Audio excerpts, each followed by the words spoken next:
Hello everyone, welcome to study basics. आज हम जो वीडियो बनाने वाले हैं वो है on blood relation. Blood relation क्या होता है, जैसे कि आप इस पिक्चर में देख सकते हो, father, mother, son and daughter, चार लोग दिखाई दे रहे हैं। They are related to each other, किससे? खून के रिश्ते से, है ना।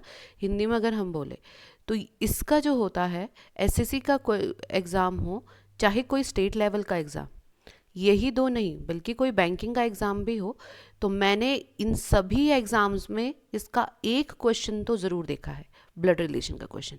इसी में नहीं बोल रही, इवन जो सी सेट का एग्ज़ाम होते हैं, आपको पता होगा एचएएस वगैरह के, उनमें भी इससे एक क्वेश्चन ज़रूर दिखाई देता है। अब इसी सी सेट का मैं नहीं बोल रही, एचएएस में कोई भी गैजेट लेवल कोई भी एग्ज़ाम होंगे, अगर उसमें रीजनिंग आता है तो ब्लड रिलेशन का एक क्वेश्चन ज़रूर दिखाई देता है। ठीक है, तो आप समझ सकते हो this topic is very important, है ना, बहुत इंपॉर्टेंट टॉपिक है। तो आज हम लोग क्या करेंगे, पहले इसके बेसिक कॉन्सेप्ट को देखेंगे। बेसिक कॉन्सेप्ट के बाद हम जाके थोड़ा सा लेवल हाई करेंगे नेक्स्ट वीडियो में। आज हम इसके बेसिक कॉन्सेप्ट को देखेंगे, ठीक है। चलिए, तो विदाउट टाइम वेस्ट किए आज की वीडियो को शुरू करते हैं। सबसे पहले हम लोग ना बेसिक कॉन्सेप्ट में देख लेते हैं हम क्या करेंगे ब्लड रिलेशन में। ब्लड रिलेशन में हम क्या करते हैं, सॉल्व करने का तरीका, जैसे आपने मेरी फर्स्ट वीडियो सिलोजिज्म की देखी होगी, उसमें मैंने बोला कि वहाँ पे हम एक डायग्राम बनाते हैं which is known as the Venn diagram. फिर हमने इनइक्वालिटी की। अब ब्लड रिलेशन में हम क्या करते हैं, ब्लड रिलेशन में ना हम फैमिली ट्रीज बनाते हैं। आपको पता होगा what is family tree. College या स्कूल टाइम में, अगर आप कोई साइंस बैकग्राउंड वाले होंगे कॉलेज के लिए, और स्कूल टाइम में साइंस में आपने देखा होगा कि हम लोग फैमिली ट्री बनाते थे। अगर आपको नहीं पता फैमिली ट्री, तो नॉर्मल बोल देती हूँ, जनरल, जैसे कि आप इसमें देख लो, this is the family tree, है ना। हम लोग यहाँ पे नॉर्मल फैमिली ट्री देख रहे हैं। इसके अलावा अगर आप कभी प्रोजेक्ट वगैरह या फिर स्कूल टाइम में, हम लोग कार्डबोर्ड का बोर्ड लेते थे और उसमें छोटी छोटी पासपोर्ट साइज फोटोज लगा लेते थे, that is the family tree, है ना, जहाँ पे आप अपनी फैमिली को रिप्रेजेंट करते हो, है ना। तो हम इसका इस्तेमाल ब्लड रिलेशन में क्यों करते हैं, क्योंकि ब्लड रिलेशन में क्या होता है कि हम लोगों को ना क्वेश्चन जो दिए जाते हैं उसमें ना आगे से आगे के रिश्ते को पूछा जाता है, डायरेक्ट नहीं पूछा जाता। तो आपको वो आगे से आगे रिश्ते निकालने हैं, तो you will have to use the blood family tree for this question, ठीक है। अब हम इसको शुरू कैसे करेंगे, अपनी नोटबुक निकाल देना और इसको लिखते रहना साथ साथ में। स्टार्ट कैसे करेंगे, सबसे पहली चीज़ जो इसमें इंपॉर्टेंट होती है that is the generation. Generation का क्या मतलब है कि आप इस फैमिली ट्री में कैसे जनरेशन को रिप्रेजेंट करोगे। अब जनरेशन कैसे, देखो, this is your grand parents, ये हो गया आपके ग्रैंड पेरेंट्स, फिर आ गया आपके पेरेंट्स, है ना, फिर आप लोग, दिस इज़ यू, ओके। तो ये है तीन जनरेशन, थ्री जनरेशन है। ग्रैंड पेरेंट्स जो है वो पुरानी जनरेशन है, उसके बाद पेरेंट्स है, उसके बाद आप लोग हो, है ना। तो ग्रैंड पेरेंट्स से पेरेंट्स को हम इस तरीके से डाउन की तरफ दिखाएंगे, these are representing the three generation. तीन जनरेशन को दिखाया जा रहा है। सबसे पहले ग्रैंड पेरेंट्स है which is your first generation, फिर पेरेंट्स जो सेकेंड जनरेशन है, फिर आप लोग जो कि थर्ड जनरेशन है ना। अब पेरेंट्स के लिए यहाँ पे ना मैं नॉर्मल जनरल नॉलेज के लिए बता दूँ, ग्रैंड पेरेंट्स के लिए आपके पेरेंट्स या आप लोग नेक्स्ट जनरेशन हो, लेकिन आपके लिए आपके पेरेंट्स और grand parents our previous generation, ठीक है।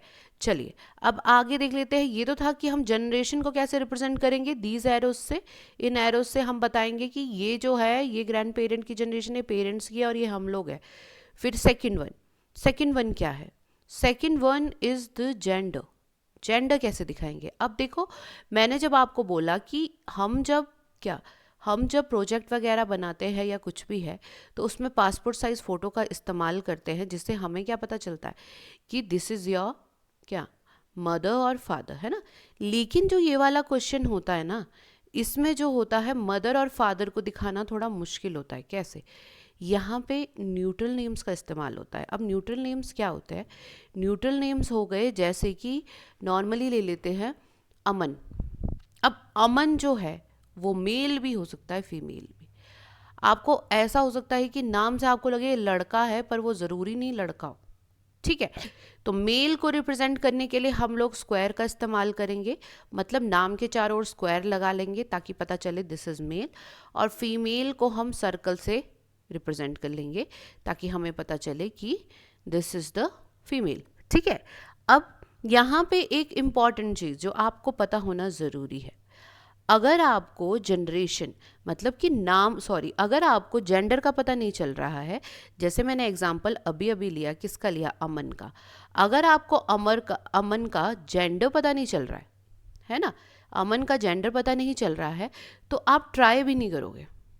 ठीक है, आप अपनी तरफ से नहीं लगाओगे जेंडर कि भाई अमन मुझे लड़का लग रहा है, मेरे चारों तरफ कोई कज़न है वो भी लड़का है, तो अमन लड़का ही होगा। नहीं, अगर बोला नहीं है तो वो लड़का नहीं है।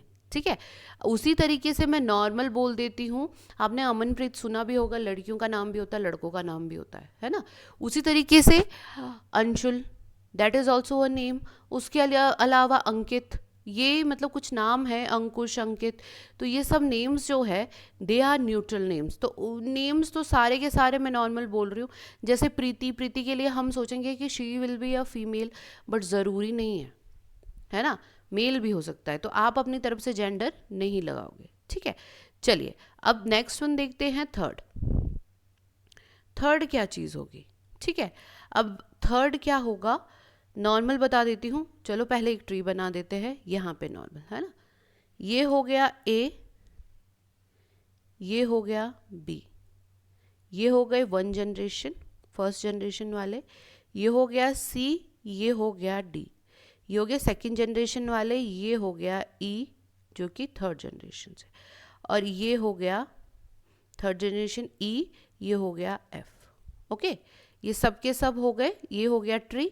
अब मैंने बोला मेल और फीमेल, तो मेल अगर मैं ए को मेल बना दूं तो बी हमारी फीमेल होगी। उसी तरीके से सी को मेल बना दूं, डी फीमेल हो गई, ई को मेल बना दूं और एफ हमारी फीमेल। तो मेल फीमेल हमें क्लियरली दिखाई दे रहे हैं। ये हुआ आपके ट्री का दो टॉपिक जो हमने बोले है ना। फिर उसके बाद अब अगला क्या होगा, नेक्स्ट वन होगा आपका मैरिज एंड सिबलिंग।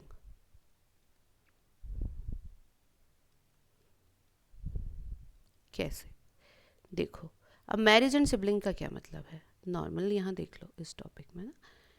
अब मान लो जैसे कि क्या है, A and B both are married couple, तो मैरिड कपल के लिए हम डबल लाइन लगा देंगे इस तरीके से टू शो दैट कि दे आर मैरिड कपल। अब इन दो का बेटा है सी, और C and D are also married couple, तो इस तरीके से इन दोनों का बेटा है ई और एफ। अब यहाँ पे क्या है, ये दोनों इसके बच्चे हैं, हमें यहाँ पे ये नहीं दिखाना कि दे आर मैरिड, तो हम सिंगल लाइन लगाएंगे। ओके, या फिर आप यूं करके एरो भी लगा सकते हो, ये आपकी चॉइस है ना।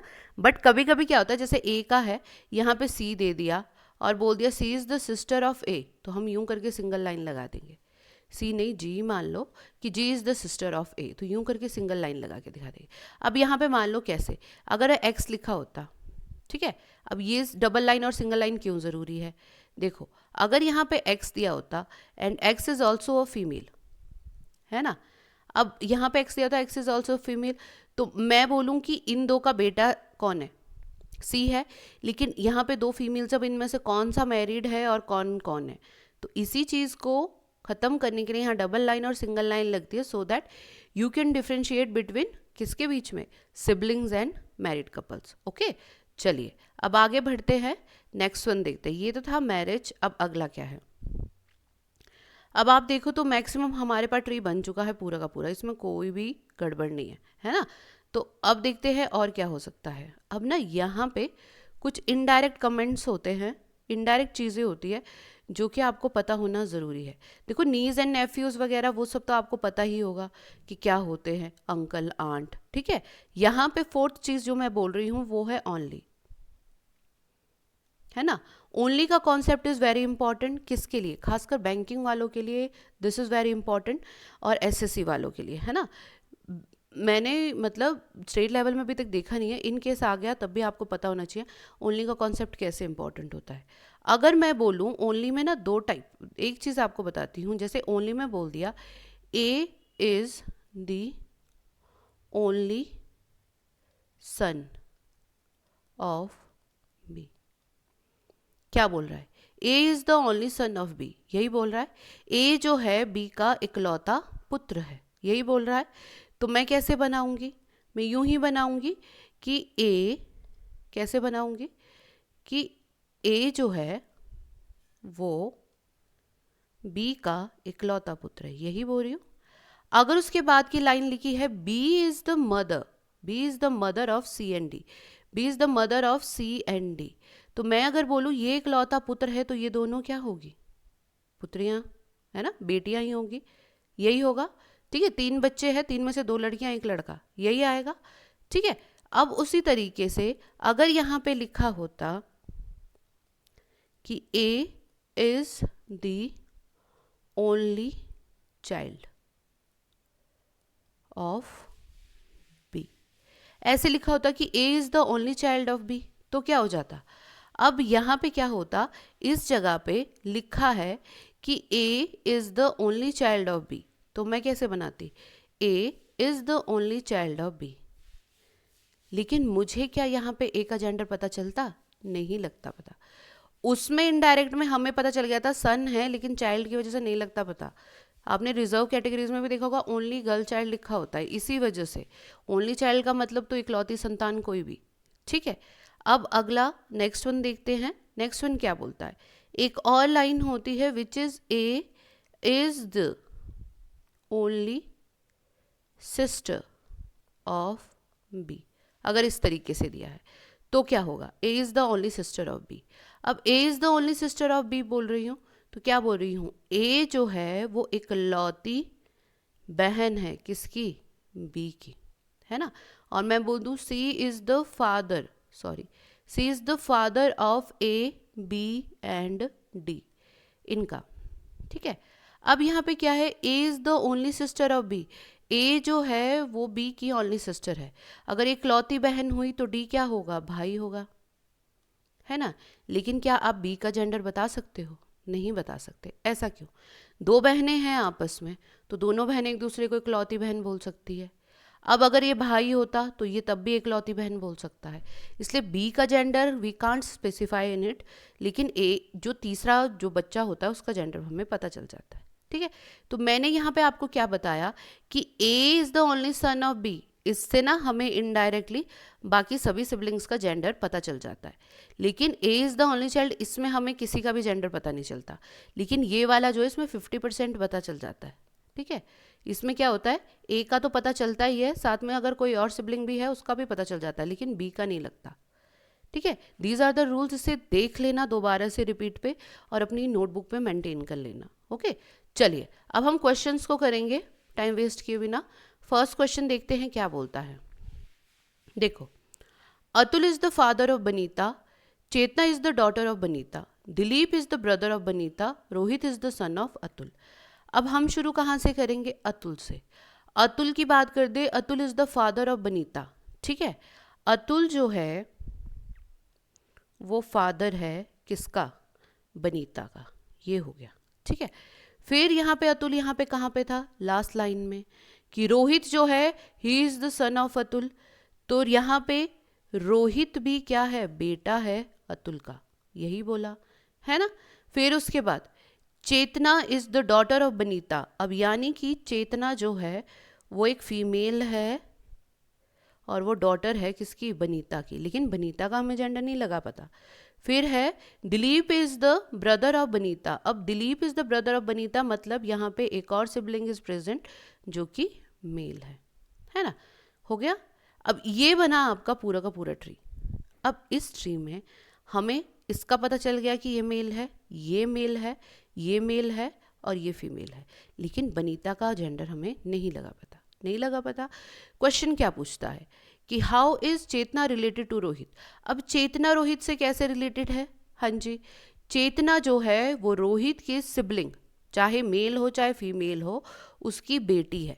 तो क्या है, सिबलिंग की बेटी मतलब, अब देखो यहाँ पे क्या है ना, अगर तो होता लड़की, अगर तो ये लड़की हुई तब तो हिंदी वालों के लिए भांजी, अगर ये लड़का हुआ तो भतीजी, यही होगा।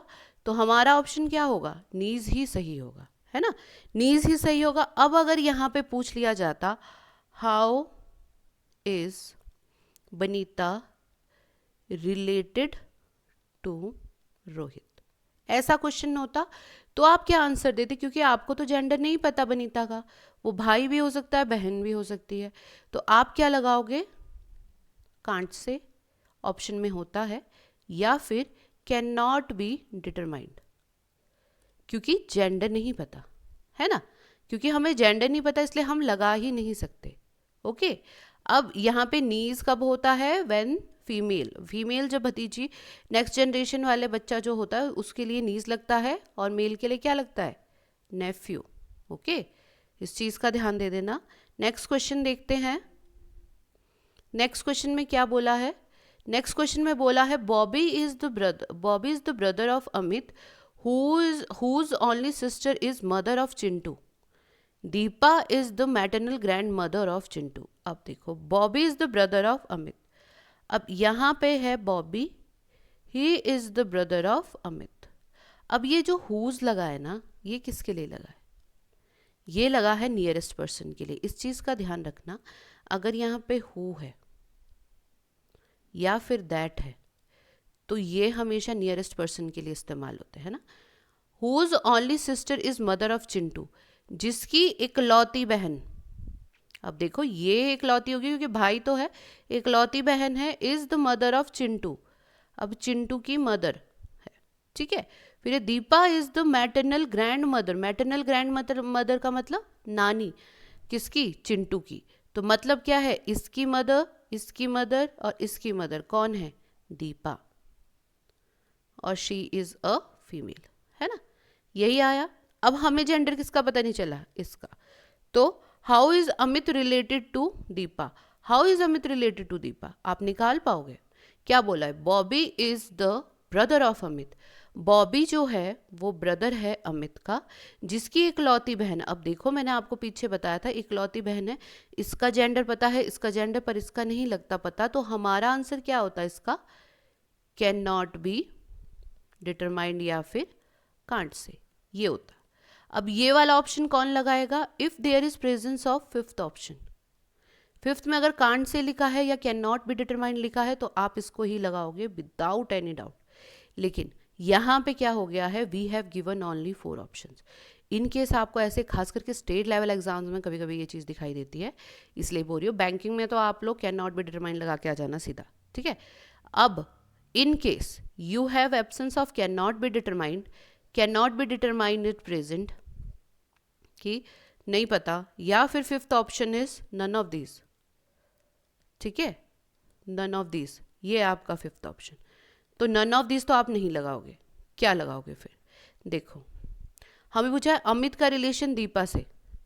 अब अमित का रिलेशन दीपा से, चलो डॉटर इन लॉ बन सकती है, नहीं बन सकती, क्योंकि वो क्या है, डॉटर इन लॉ क्या होती है, बहू, तो यहाँ तो नहीं है, ये तो बच्चा है उसका, बेटी या बेटा में से कोई एक, तो ये तो एलिमिनेट हो गया।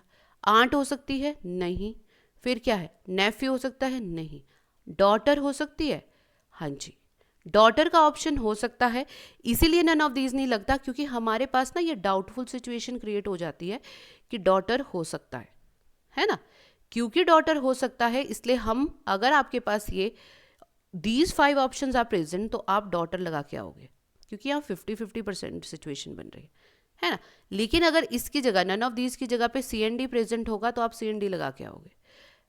इसमें ना 100% ट्रू तो 100% सही तो यही वाला ऑप्शन है, बट इन केस अब स्टेट लेवल एग्जाम में कभी कभी हो जाता है कि ये वाला ऑप्शन नहीं दिया है और ये वाला दे दिया है, तो आप डॉटर लगा के आओगे, ठीक है, क्योंकि डॉटर इज 50-50% की बेटी हो सकती है, ओके, इसलिए किसको लगा के आओगे, डॉटर को, ठीक है। चलिए अगला क्वेश्चन करते हैं। ये वाला जो मैं पीछे ऑप्शन बोल रही हूँ ना, ये वाला डॉटर और ये वाला, देखो नन ऑफ दीज, जब भी यहाँ पे ना बैंकिंग में खास करके ऐसा क्वेश्चन आएगा ना तो उसमें नन ऑफ दीज नहीं होता, उसमें हमेशा कैन नॉट बी डिटरमाइंड होता है, ठीक है। लेकिन ना SSC वालों कभी कभी कर लेते हैं SSC वाले, तो इस चीज़ का तब ध्यान रखना, ठीक है, स्टेट लेवल हो चाहे सेंट्रल लेवल SSC, ओके।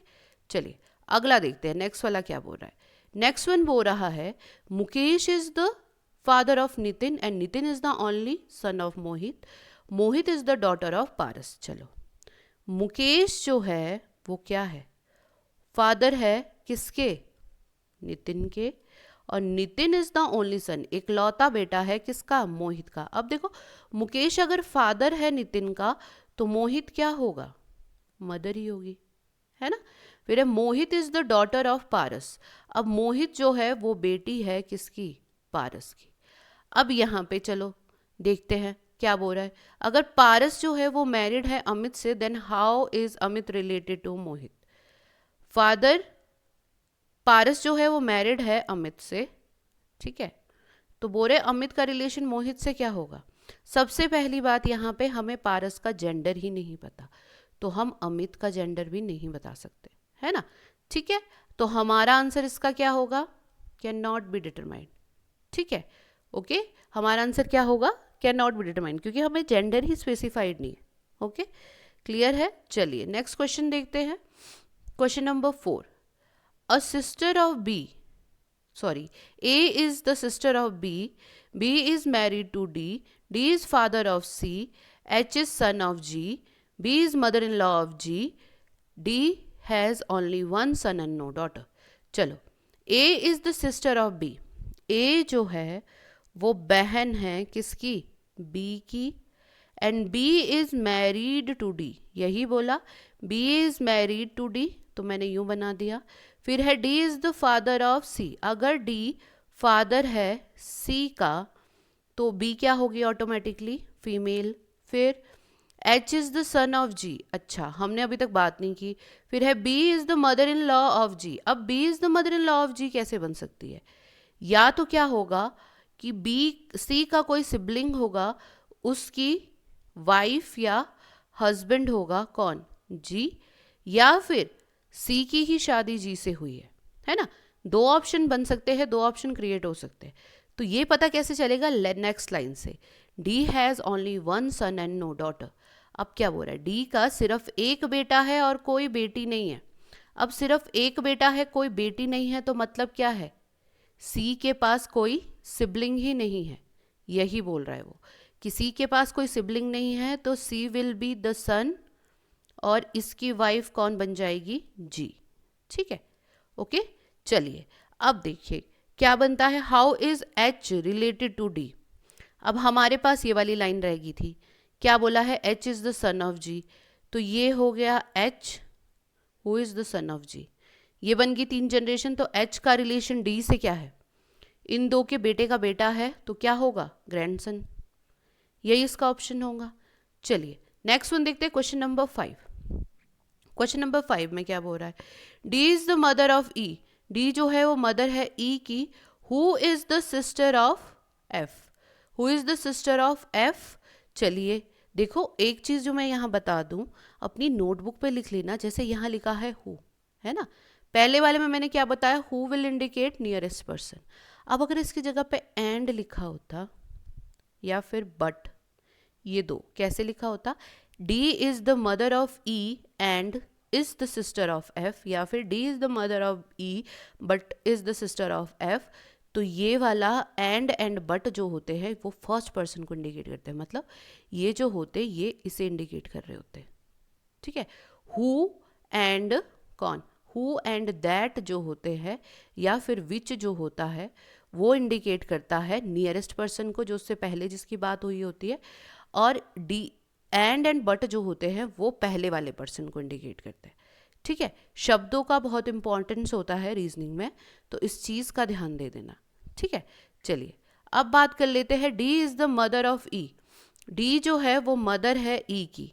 चलो, D is the mother of E, जो कि बहन, यानी ई जो है वो बहन है किसकी?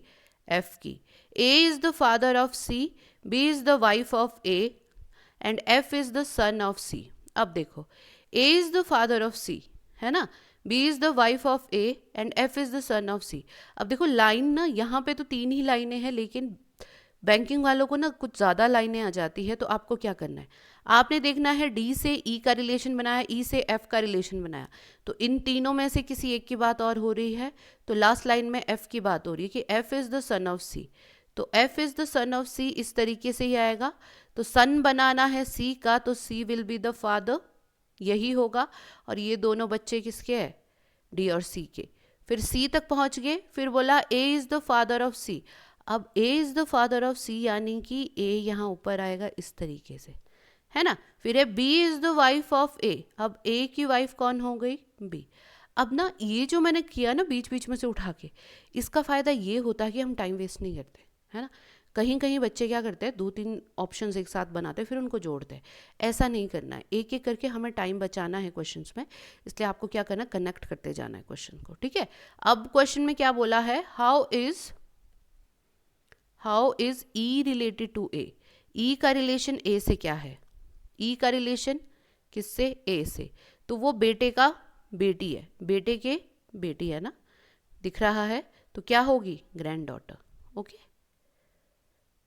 आज की वीडियो हम यहीं पे ख़त्म करेंगे, ठीक है। यहाँ होप आपको आज के वाले क्वेश्चन में सारे, आज के टॉपिक में सभी कुछ समझ आ गया होगा। दोबारा से रिपीट पे देख लेना। नेक्स्ट वीडियो हम बनाएंगे पॉइंटिंग टू कॉन्सेप्ट में, and this concept is very important for the assessee and NCC and state level exam. Banking में नहीं आता है ये, एसएससी और स्टेट लेवल के जो एग्ज़ाम्स होते हैं, इवन सी सेट का भी जो एग्ज़ाम मैं बोल रही थी आपको, उसमें भी यही वाले क्वेश्चंस दिखाई देते हैं, pointing to from the blood relation.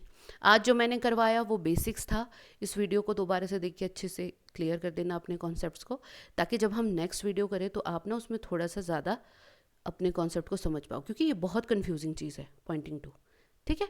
खास करके एसएससी वालों के लिए बहुत कन्फ्यूजिंग होती है, इसलिए मैं बोल रही हूँ थोड़ा ध्यान से करना, ठीक है। चलिए, तब तक के लिए पढ़ाई करते रहो, प्रैक्टिस करते रहो, ठीक है। And don't forget to like, share and subscribe to our channel.